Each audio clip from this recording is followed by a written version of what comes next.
বিচার আমি পেলাম আজ। আর কমিশনের রায়কে মহামান্য আদালত বহাল রেখেছেন।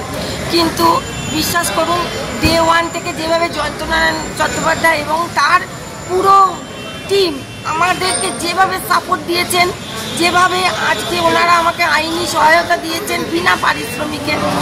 আজ পর্যন্ত আমরা খুবই নিম্ন মধ্যবিত্ত পরিবার থেকে বিলং করি, আমরা হয়তো পারতাম না এইভাবে মামলা চালাতে। জয়ন্তনারায়ণবাবু ফুল সাপোর্টে আজকে এটা সম্ভব হয়েছে।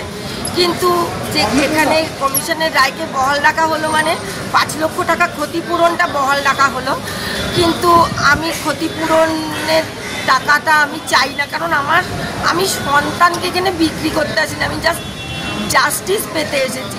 যেভাবে সন্তানহারা বাবা মার পাশে আমরা যেতে পেরেছি স্রেফ মিডিয়ার দৌলতে।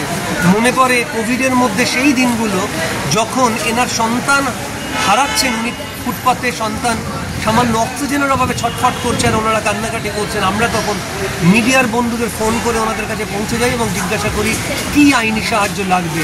আমরা সন্তান তাকে দিতে পারিনি, কিন্তু আমরা একটু আইনি সুরাহা অন্তত দিতে পারলাম আজকে দীর্ঘ 5 বছর লড়াইয়ের পরে। সেই দিনটার কথা মনে পড়ছে যেদিন ওনার ছেলে 18 বছর তার বয়স হয়নি, 17 বছর কয়েক মাস, সেদিন অক্সিজেনের অভাবে ছটফট করছিল এবং এই মিডল্যান্ড নার্সিংহোম তার কোভিড হয়নি, কোভিড হয়েছে বলে একটা স্লিপ লিখে পাঠিয়ে দেয়, যার জন্য কোনো সরকারি হসপিটাল তাকে তো নেয়নি, এতটুকু মেডিকেল ফেসিলিটি তাকে দিতে অস্বীকার করেছিল।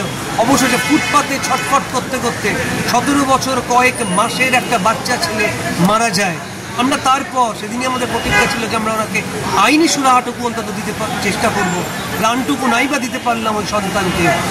অবশেষে আমরা হেলথ রেগুলেটরি কমিশনের দ্বারস্থ হই, তারা 5 লক্ষ টাকা ক্ষতিপূরণ দিতে বলেন।